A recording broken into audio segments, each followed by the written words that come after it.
I'm curious if any of you got to the art show at the high school, the one across the street this week. Any of you get to go to the art show? It was fantastic. And actually, there were lots of art of many students there in the church and in the community. And two of the sort of celebrity artists were people that I confirmed a few years ago. So it was great to be there. And I ran into one of the 8th graders, and I asked the 8th grader about their course selection for next year, because regardless of school district, when you get to high school, you get to have a lot of choices for what classes you get to take. And so I asked the student, what are you going to take? And they recounted to me. And then there was kind of some sadness at the end of the conversation, because there were some classes that they wanted to take, but they just weren't sure if there was room for them in their schedule. So I got a very serious voice and I said, well, the classes you take as a freshman in high school determine the rest of your life. And the dad had a heart attack and said, no, that's not what they need to hear. But we all know I was joking, right? Well, yeah, kind of. Don't the choices we make in life build who we are, and that determines what kind of life we live? For you all who are being confirmed today, you all have so many choices. Just look at economic growth. You look at that high school course book in any of the local high schools. It's way thicker than 30 years ago. And not only that, there's so many options, again, with the vocational programs. What colleges are available to you already. Probably in the next year, you'll start receiving letters from them. What jobs you want to take, whom you want to love. All sorts of things are yours to choose. Yours to choose in ways that my generation didn't have to. You get to live a truly choose-your-own-adventure kind of life. But with all of those choices comes the lingering thought that you can mess it up. Again, if you have more choices than anybody else, you can make the wrong decision. You can fall in love with the wrong person. You can waste your time with friends that didn't care about you back. You can go out for the wrong activities. You can go to the wrong school. And that just means you guys have a lot of pressure on you. And your generation has more anxiety than anyone before, because you live with this fear that I could mess it up. So I want to talk with you about what we can learn here. What does your baptism, what does your confirmation have to say about living in generation decision, generation choose your own adventure? And we have a person we meet today named Nicodemus, and Nicodemus has a choice. And Nicodemus, you see, he's heard about Jesus, and Jesus has done some miracles by this point, so he's curious. Yet Jesus has also said some things which are almost revolutionary, if not blasphemous. And so Nicodemus wants to find out, but he hedges his bets, and he goes to Jesus by night so nobody can see him.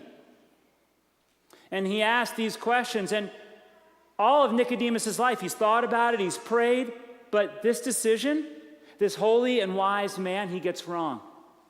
He doesn't do the right thing.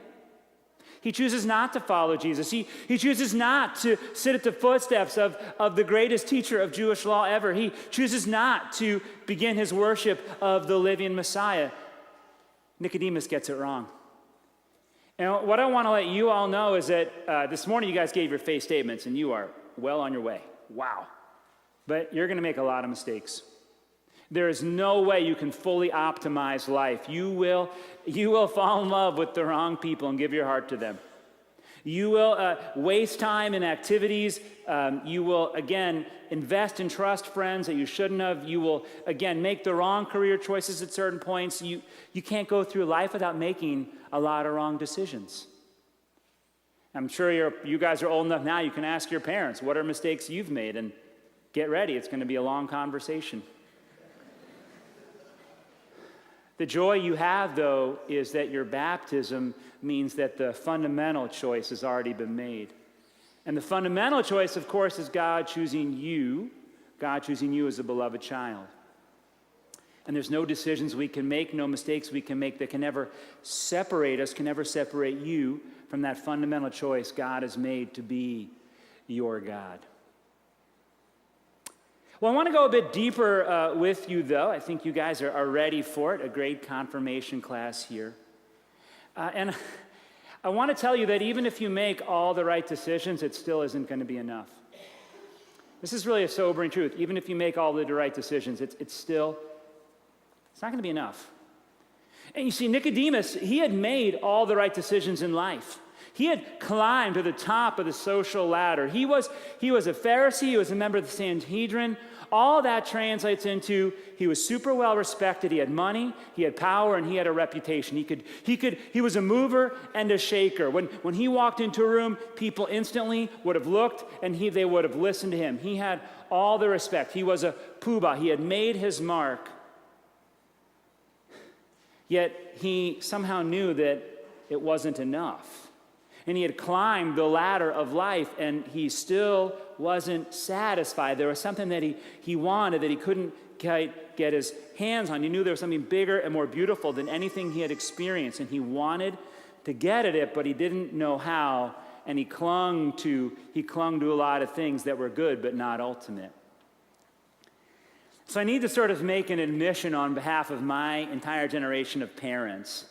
So if you're a boomer, you probably have watched my generation raise kids with a strange fascination, right? Because like to raise a child in the 70s and 80s and 90s was like the Goonie generation where you like let your kids go all day and you kind of checked in on them before they went to bed at night, right? I mean, no movie could exist today with that little parental contact with children because there's a swim practice at 7 o'clock and a piano lesson at 8:30 and, so like we have done the opposite, and we have like been so involved in your lives, and we have given you as many activities as possible so that there is not a single waking moment of your day when you're either not doing homework or doing an activity. This is what we have tried to do with your lives.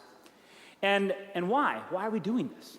Why have we encouraged you to do all of these activities? Well, part of it might be that we're anxious about a world in which you guys have to make all these decisions, and we want to surround you with good adults to make us those decisions. Part of it might be that we're nervous. We want you to get into good colleges. Maybe part of it is that we're living vicariously through you. But I don't think that's really what's going on. Here's what I really think is going on and why we have given you so many activities and why we do this. When you guys were all about like 4 or 5, we would say to you, well, actually, we wouldn't even tell you. You would just come to us and you would just start telling us stories. You would tell us your story about what lunch was like that day in kindergarten or in first grade. And Leo Tolstoy wrote the whole book, War and Peace, and the time it took you to tell us what happened in your lunch that day in kindergarten. And we said to ourselves, oh man, it'd be great if they could shorten their stories. It'd be nice. Well, this happened actually, and eventually you got to the good stage of life, and by good I mean where we would ask you, how's your day? And you would say, good. How was it that you made the soccer team? Good. How is it that tomorrow the world is going to end because the world is on fire? Good. Good. It's good. And this terrifies us as parents because we feel like we're losing you. We don't want to lose you. We want to be a part of your life. We love you. And so we've said, okay, well, you know what? If we do all this stuff like dance and musicals and lessons and sports, like this means we get to like drive you to places. You're not up in your room on your phone, but like you're in the backseat of the car, and I can talk to you about it, and I can talk to you about what it was like after that tough loss or that audition that didn't go well. Like we can get ready together. We can spend our weekends kind of having time together. In other words, the reason why we have filled your lives with schedule is because we want to be involved. Because we love you and we care about you and we want to be a part of your life. We want to cheer you on and tell you that it's awesome. But I worry that in that we've kind of led you astray. Because it's really easy, I think, from your vantage point to begin to think that those things are what matter to us as parents. But here's the thing. We know that, okay, by the time you enter high school, you've got to be able to finish the sentence, I am a, right? I am a dancer. I am a soccer player. I am a theater geek. I am a top math student, right? You got to have your sentence. You can tell the world what tribe you're in. And as parents, we've seemed to have done everything we could to help you finish that sentence. But we know that the way that you say that sentence at 14 is going to change by 16. By the time you're 20, that'll just be a distant memory like the morning dew that evaporates. And that all of those trophies and awards and certificates and everything else that you have will be in a box in our attic the way that ours are in our parents' attics. And so somewhere along the way, I'm worried that our generation has passed on to you a thought that the thing was actually that we cared about. The thing could never hold the love that we have for you. So this thing goes back to baptism and confirmation. It's about relationship. It's about your parents' love for you, but it's about God's love for you.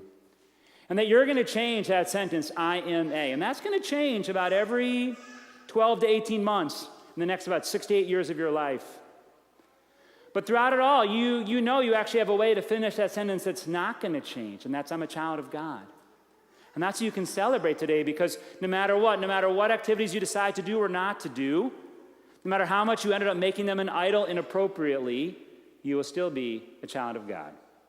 So what can I tell you about a life full of decisions? Well, you're going to make a bunch of wrong ones, and you're going to make an idol out of even good ones. So I've not been very motivational so far. So let's see if I can do better than this. At the end of the story, you're left wondering, like, well, what happened to Nicodemus? I mean, Jesus said to him the greatest line in the Bible, right? God so loved the world. Like, Nicodemus heard this, and like, wasn't he moved? Wasn't he moved by John 3:16? Well, at first it doesn't seem like it. It just seems like Nicodemus didn't take his shot. He threw away his one shot, and like the story goes on. Well, a little bit later in the story, Nicodemus shows up, and they're talking about Jesus among the poobahs, the powerful people, and he says, well, I think we should at least listen to Jesus. But no real cards, no real chips on the table yet. But at the end of the story, at the end of the gospel, Jesus has been killed on the cross. And at this point, Nicodemus enters back into this story. And Nicodemus now knows that there's something he has to do.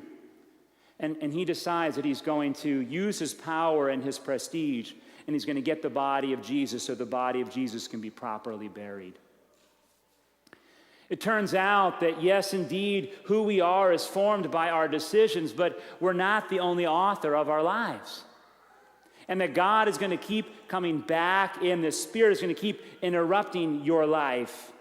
You know, you guys are the generation that is going to grow up and do your education with artificial intelligence. And the way that artificial intelligence works is you type into the computer a question, and it does all the research of all that existed before and spits out the answer. But I'm telling you, in life, it's not about artificial intelligence. It's about a divine intelligence. It's about a baptismal intelligence. Because you see, what happens is that if the world depended only on the existing data set, if your life only depended on the existing data set, then that would mean that your mistakes are eternally saved in some server of life and will always come back to bite you.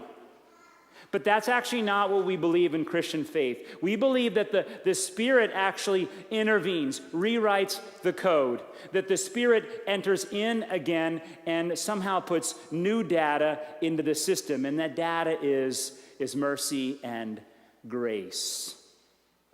And so what this means, again, is that you're gonna face times in life where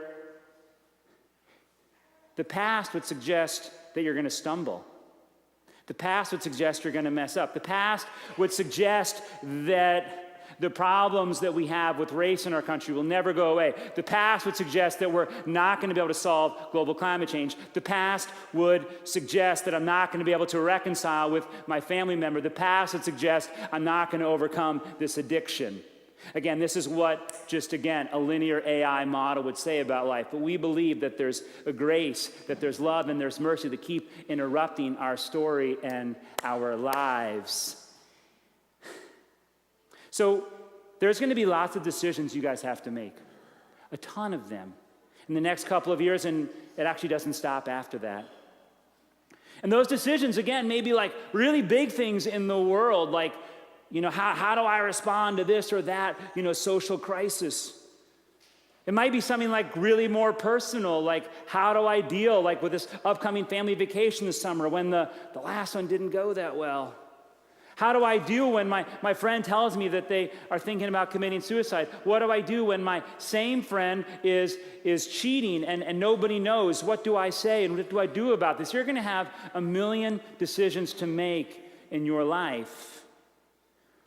But as you make those decisions, you really get overwhelmed by them, go back and wash your face and remember you're baptized. And know who you are, that you're a child of God. Know that you're going to make mistakes, but know that there's that voice that is leading you on in paths of righteousness for his name's sake. Amen.